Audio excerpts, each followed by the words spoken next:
Okay. I just couldn't be happier for our team, the coaching staff, fan base. Everybody needed this one. So, what a game, man. I don't know if I've ever been a part of a game that the momentum swings kept going back and forth and were drastic, so just proud of our team to be able to get the victory at the end. Keys of the game, shows what I know. I mean, we didn't win the turnover battle. I thought that was going to be a huge one.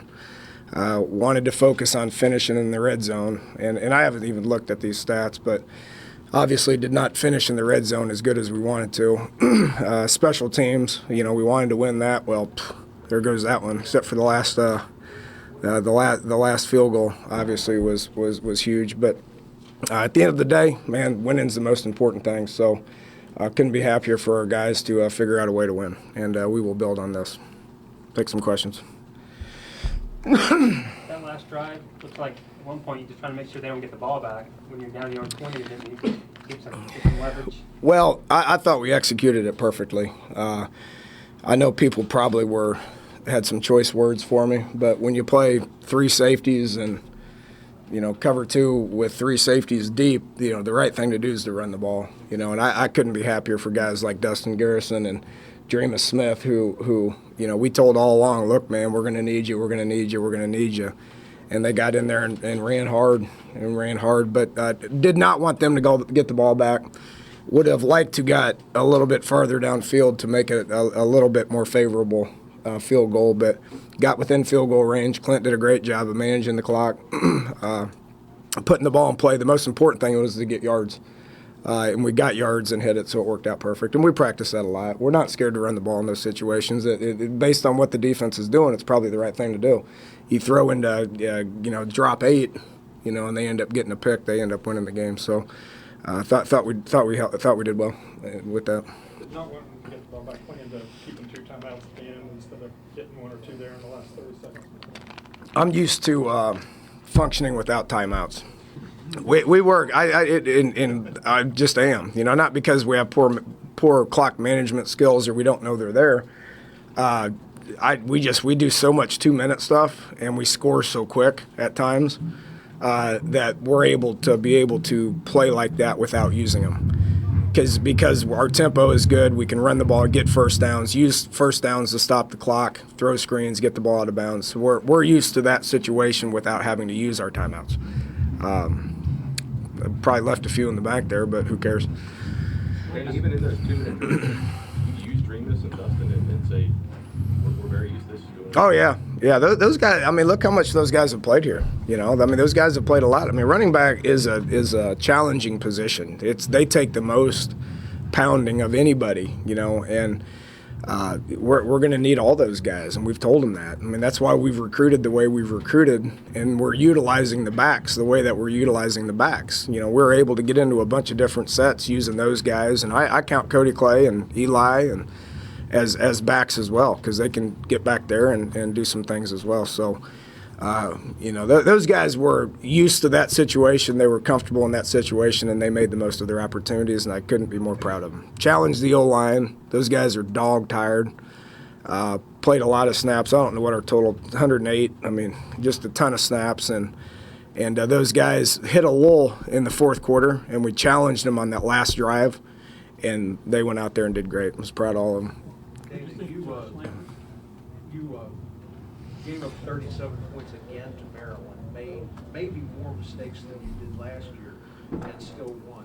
Does it say a little bit about the progress that your guys have made maturity-wise, that they didn't give up like they did basically last year? Yes, 100%. We were just talking, me and Gibby were just talking about that in the locker room, about how previous teams probably would have said enough's enough and shut her down. I like this team a lot, and I like the camaraderie that they got. Love the coaching staff with the camaraderie that's going on there. Just a bunch of guys that believe in each other and just kept fighting. So there were opportunities to say no more, but they didn't cave into it. And there's so many ups and downs and good things and bad things. It's a heck of a football game. We're certainly fortunate and glad to turn out on top. You say that you take a hands-off approach with your specialists. Did you talk to Lambert before he went out and I haven't talked to Josh since he got on campus, and we're gonna keep it that way. You know, I mean, yeah, you know, the one thing about Josh, he's missed a couple this year, but every time he got one block tonight. I don't know what happened. It was his fault or somebody leaked through. I mean, that's why we film it and watch it. But when he's missed, he's came back and he's made. So he went in there and was he's a guy that we have complete confidence in being able to make that shot. You know, hit that shot, and he did.